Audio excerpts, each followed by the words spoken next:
Hello everyone, कैसे हो? I hope कि आप सब लोग ठीक होंगे। मैं हूं अभिषेक और आप देख रहे हैं स्टडी विद अभिषेक। बेस्ट तरीके से तैयारी करना चाहते हो तो चैनल को सब्सक्राइब करके बेल आइकन को भी जरूर प्रेस कर देना। और पीडीएफ एंड नोट्स बाकी सारी अपडेट्स के लिए डिस्क्रिप्शन में लिंक दिया गया है टेलीग्राम चैनल, टेलीग्राम ग्रुप का, जाकर ज्वाइन जरूर कर लेना। शुरू करते हैं और देखते हैं सवालों को। भारत के अतिरिक्त किस देश की राजधानी का नाम दिल्ली है? Apart from India, the name of the capital of which country is Delhi? Fiji, पूर्वी तिमोर, मॉरिशस और जावा। इसका सही आंसर होगा ऑप्शन बी, यानी कि पूर्वी तिमोर। ईस्ट तिमोर जो है इसकी राजधानी, जैसे हम प्रोनाउंस जब करते हैं तो दिल्ली ही लगती है, लिखने में तो सेम नहीं है क्योंकि हम दिल्ली लिखते हैं, लेकिन ये दिल्ली ही होती है भारत के अतिरिक्त यही। और ये एमआर में पूछा गया सवाल है। ठीक है, आगे पढ़ने से पहले एक और चीज आपको बता दूं कि आप वीडियो के एंड में कमेंट करके जरूर बताना कि आपका स्कोर कितना रहा है, यानी 25 आउट ऑफ कितने नंबर आपने स्कोर किए हैं। और बिल्कुल ऑनेस्टली बताना, अगर आपका नेगेटिव मार्किंग ऐड करके, जैसे कि 20.25 मार्क्स की नेगेटिव मार्किंग होती है, तो उसको हटा करके भी जितने गलत होंगे उसके बाद बताना। ठीक है, आगे बढ़ते हैं। क्वेश्चन नंबर 2 हम देखते हैं कि क्या है। क्वेश्चन नंबर 2, क्वेश्चन नंबर 2 है, भारत में अंग्रेजी साम्राज्य की स्थापना का श्रेय किसको दिया जाता है? Who is credited with the establishment of the British Empire in India? Lord Ryan, Lord Clive, Lord Hastings और लॉर्ड कैनिंग। इसका सही उत्तर हो जाएगा ऑप्शन बी, यानी कि लॉर्ड क्लाइव ने ही भारत में अंग्रेजी साम्राज्य की स्थापना की, उसे ही ये श्रेय दिया जाता है। Lord Clive get the credit of the establishment of the British Empire in India. अगला सवाल, विश्व का सबसे ऊंचा जलप्रपात जो है वो किस देश में है? In which country is the world's highest waterfall located? Sudan, Venezuela, Bharat और तिब्बत। इसका सही उत्तर हो जाएगा ऑप्शन बी, यानी कि वेनेजुएला में जो है ये विश्व का सबसे ऊंचा जलप्रपात है। ये आप ध्यान रखना, एंजल जलप्रपात के नाम से, यानी एंजल फॉल्स के नाम से जाना जाता है वो। ठीक है, आगे बढ़ेंगे। अगला सवाल आपकी स्क्रीन पर, बांग्लादेश कब एक स्वतंत्र देश बना था? When did Bangladesh become an independent country? Options हैं 1947, 1965, 1962, 1971। इसका सही जवाब हो जाएगा ऑप्शन डी, यानी कि 1971। 1971 की जो भारत पाकिस्तान की लड़ाई हुई थी उसी में ये बांग्लादेश अलग हुआ था। पहले पूर्वी पाकिस्तान, पश्चिमी पाकिस्तान था, लेकिन उसके बाद अलग होकर बांग्लादेश बन गया था, ये ध्यान रखना। ठीक है, तो बांग्लादेश 1971 में स्वतंत्र देश बना था। और इसके स्थापना के बाद यहाँ का जो राष्ट्रगान है वो, जिन्होंने हमारे देश का राष्ट्रगान लिखा है, यानी कि जो गुरुदेव के नाम से जाने जाते हैं रविंद्रनाथ टैगोर, उन्होंने ही लिखा था। ठीक है, अमार सोनार बांग्ला। अगला सवाल, अफ्रीका महाद्वीप का क्षेत्रफल में सबसे बड़ा देश कौन सा? ये जितने भी क्वेश्चन करा रहा हूं सब प्रीवियस है। Which is the largest country in the area of the continent of Africa? मिस्र, दक्षिण अफ्रीका, सूडान और अल्जीरिया। इसका सही जवाब ऑप्शन डी हो जाएगा। अल्जीरिया जो है ये अफ्रीका महाद्वीप का क्षेत्रफल में सबसे बड़ा देश है। कौन सा? अल्जीरिया। याद रखना, अल्जीरिया की राजधानी अल्जीयर्स है। यह भी सवाल एमआर में पूछा जा चुका है। अगला सवाल, टिहरी बांध किस राज्य में स्थित है? यह बताना। In which state is the Tehri dam located? Himachal Pradesh, Uttar Pradesh, Uttarakhand और हिमाचल प्रदेश। 2 बार टाइपिंग स्टेक है यहां पे। इसका सही जवाब वैसे मैं बता देता हूं, ऑप्शन सी हो जाएगा, यानी कि उत्तराखंड। टिहरी बांध जो है उत्तराखंड में है और ये सबसे ऊंचा बांध है, भारत का सबसे ऊंचा बांध है। इसकी ऊंचाई की बात करें तो 261 मीटर ऊंचा है ये, और ये भागीरथी नदी पर है उत्तराखंड में। उत्तराखंड को देवभूमि के नाम से भी जानते हैं। अगला सवाल, राज्यसभा के सदस्यों का कार्यकाल कितना होता है? How many years is the term of a member of Rajya Sabha? 6 साल, 5 साल, 9 साल और 4 साल। इसका सही जवाब हो जाएगा ऑप्शन नंबर ए, यानी कि 6 साल। 6 साल की टर्म होती है राज्यसभा के सदस्यों की। राज्यसभा एक स्थायी सदन है तो इसे कभी भी भंग नहीं किया जा सकता। और राज्यसभा के अभी हाल ही में जो सदन के नेता चुने गए हैं वो नए हो गए, यानी उन्हें अब पीयूष गोयल को चुन लिया गया है। ये आप लोग ध्यान रखिएगा। अगला सवाल, वियना किस देश की राजधानी है, ये आपको बताना है। Vienna is the capital of which country? Options हैं ऑस्ट्रिया, हंगरी, ऑस्ट्रेलिया और वियतनाम। इसका सही जवाब हो जाएगा ऑप्शन ए, यानी कि Austria. Vienna is the capital of Austria. Austria की राजधानी है वियना, याद रखना। अगला सवाल आपकी स्क्रीन पर, विक्टोरिया प्रपात किस नदी पर अवस्थित है? On which river is Victoria Falls located? Niger, Congo, Zambezi और नील। इसका सही जवाब हो जाएगा ऑप्शन नंबर सी, यानी कि जाम्बेजी। जाम्बेजी नदी पर विक्टोरिया प्रपात स्थित है। The Victoria Falls is located on Zambezi river, that is the correct answer. अगला सवाल आपकी स्क्रीन पर, question number 10।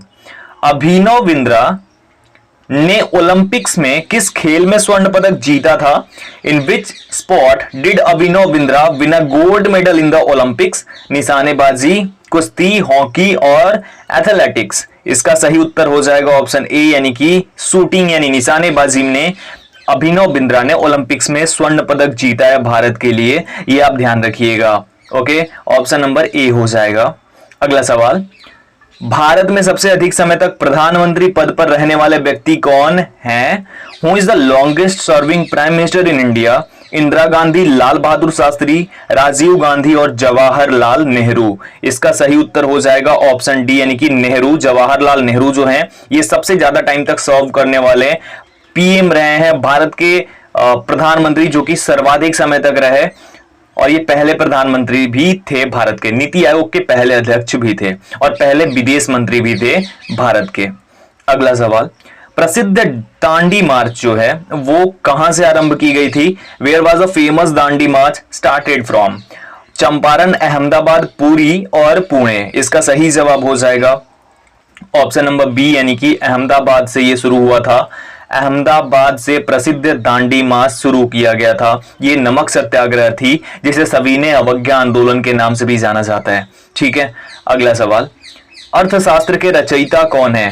Who is the author of economics? Chanakya, Aryabhatta, Kalidas और अरस्तु। अर्थशास्त्र के रचयिता किन्हें माना जाता है, ये आपको बताना है। इसका सही जवाब हो जाएगा ऑप्शन नंबर ए, यानी कि Chanakya. Chanakya is the author of economics. Chanakya को अर्थशास्त्र के रचयिता के रूप में माना जाता है, इकोनॉमिक्स के रचयिता के रूप में माना जाता है। अगला सवाल, ड्यूस शब्द किस खेल से संबंधित है? Deuce word is related to which sport? Tennis, hockey, cricket और गोल्फ। किससे संबंधित है ड्यूस शब्द? इसका सही उत्तर हो जाएगा 14 नंबर का ऑप्शन ए, यानी कि टेनिस। ड्यूस शब्द जो है ये टेनिस से संबंधित है, ये आप लोग याद रखिएगा। अगला सवाल, भारत के प्रथम वायुसेना अध्यक्ष कौन थे? Who was the first air chief marshal of India? Arjun Singh, Somnath Sharma, Subroto Mukherjee और राकेश शर्मा। इसका सही उत्तर हो जाएगा ऑप्शन नंबर सी, यानी कि सुब्रतो मुखर्जी। एस मुखर्जी के नाम से भी इन्हें जाना जाता है। ये भारत के फर्स्ट एयर चीफ मार्शल थे, यानी वायुसेना अध्यक्ष थे, याद रखिएगा।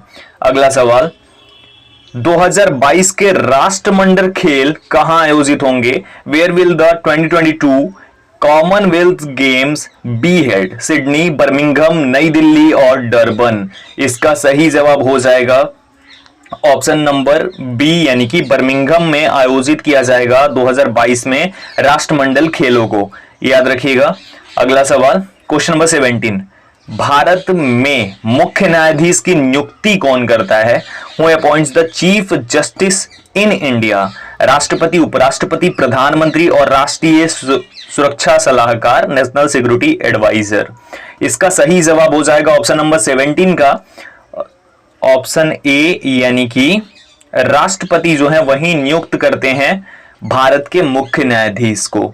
और ये आप लोग ध्यान रखिएगा, अभी भारत के मुख्य न्यायाधीश हैं एन.वी. रमन्ना, जो कि 48 नंबर के मुख्य न्यायाधीश बनाए गए हैं।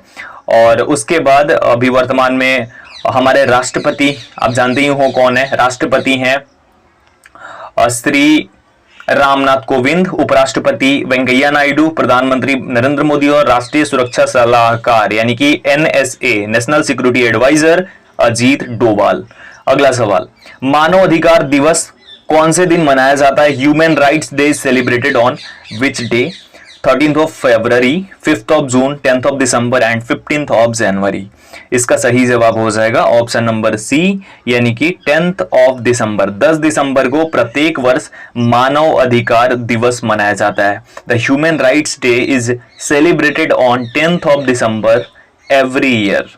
क्वेश्चन नंबर 19 है, बेसबॉल खेल की एक टीम में खिलाड़ियों की संख्या कितनी होती है या फिर कितने खिलाड़ी होते हैं, ये सवाल है। इसी प्रकार से आपको एग्जाम में पूछा जाएगा।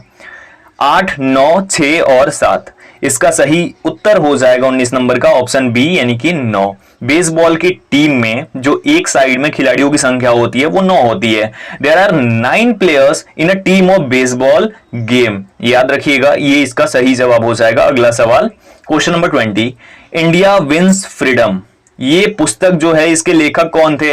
Who was the author of the book India wins freedom? Maulana Abul Kalam Azad, Jawaharlal Nehru, doctor Rajendra Prasad and Sardar Vallabh Bhai Patel. इसका सही जवाब हो जाएगा ऑप्शन नंबर ए, यानी कि Maulana Abul Kalam Azad was the author of the book India wins freedom. India wins freedom पुस्तक के लेखक मौलाना अबुल कलाम आजाद। अबुल कलाम आजाद भारत के पहले शिक्षा मंत्री थे और साथ ही साथ ये भारतीय राष्ट्रीय कांग्रेस के सबसे युवा अध्यक्ष थे। ये भी आप लोग याद रखिएगा। अगला सवाल 21 नंबर, वर्तमान में भारत के रेल मंत्री कौन है? Who is the railway minister of India at present? Piyush Goyal, Dharmendra Pradhan, Amit Shah और अश्विनी वैष्णव। इसका सही जवाब हो जाएगा ऑप्शन डी, यानी अश्विनी वैष्णव। अभी जो मंत्रिमंडल विस्तार हुआ था उसी टाइम पे अश्विनी वैष्णव को रेलवे मंत्रालय की जिम्मेदारी और आईटी मंत्रालय की जिम्मेदारी प्रदान की गई है और धर्मेंद्र प्रधान को नया शिक्षा मंत्री भी बनाया गया है। ये भी आप लोग ध्यान रखिएगा। अभी एयरफोर्स का एग्जाम होता, काफी लोग गलत करके आ गए थे, तो ये धर्मेंद्र प्रधान जी अभी वर्तमान में है नया शिक्षा मंत्री। अगला सवाल, असम के मुख्यमंत्री कौन है? यहां पे भी मुख्यमंत्री चेंज हो गए हैं। Who is the chief minister of Assam? Sarbananda Sonowal, Hemant Biswa Sharma, Ashok Gehlot और उद्धव ठाकरे। इसका सही उत्तर हो जाएगा ऑप्शन बी, यानी कि Hemant Biswa Sharma is the new chief minister of Assam. Hemant Biswa Sharma नए मुख्यमंत्री बने हैं असम के। क्वेश्चन नंबर 23, एटीएम का पूरा रूप। तो फुल फॉर्म के 1-2 क्वेश्चन जरूर होते हैं जब भी आपका एग्जाम होता है नेवी एमआर का। What is the full form of ATM? Any time money, automatic teller machine, automated teller machine, all time money. इसका सही उत्तर जो हो जाएगा 23 नंबर का वो हो जाएगा हमारा ऑप्शन नंबर सी, यानी कि automated teller machine is the full form of ATM. ATM का फुल फॉर्म क्या होता है? Automated teller machine. ओके, अगला सवाल 24 नंबर, इसरो का पूर्ण रूप क्या है? ये तो बहुत बार पूछा गया है, एटीएम की तरह ये भी पूछा गया। What is the full form of ISRO? भारतीय वैज्ञानिक अनुसंधान संगठन, अंतरराष्ट्रीय सुरक्षा अनुसंधान संगठन, अंतरराष्ट्रीय उपग्रह अनुसंधान संगठन और भारतीय अंतरिक्ष अनुसंधान संगठन। इसका सही जवाब हो जाएगा ऑप्शन नंबर डी, यानी कि भारतीय अंतरिक्ष अनुसंधान संगठन, इंडियन स्पेस रिसर्च ऑर्गेनाइजेशन, जिसे हम शॉर्ट में इसरो बोलते हैं। और इसकी स्थापना हुई थी 1969 में। हमें अपने इसरो के बारे में तो बहुत सारी चीजें पता है, काफी चीजें नहीं भी पता है जो आने वाले टाइम में आपको जरूर बताऊंगा मैं। आगे बढ़ते हैं, अगला सवाल 25 नंबर, एशियाई फुटबॉल कप टूर्नामेंट 2023 का आयोजन कहां किया जाएगा? Where will the Asian football tournament 2023 be organized? Qatar, संयुक्त अरब अमीरात, जापान और चाइना। इसका सही जवाब हो जाएगा 25 का ऑप्शन डी, यानी कि चाइना में ऑर्गेनाइज होगा कौन सा? एशियाई फुटबॉल कप टूर्नामेंट 2023। इसका आयोजन चाइना में होगा, चीन में होगा, ये याद रखिएगा। आज का ये प्रैक्टिस सेट 1 था। होप कि आपको ये पसंद आया होगा। प्रैक्टिस सेट बहुत ही अच्छे से, बहुत ही सोच समझ के और एग्जामिनेशन को ध्यान में रखते हुए ये सेट्स में कराने वाला हूं आप लोगों को। होप कि आप लोग पसंद करो, खूब शेयर करो ताकि और लोगों के पास पहुंच सके, वो लोग भी हमारी स्टडी विद अभिषेक फैमिली का हिस्सा बन सके।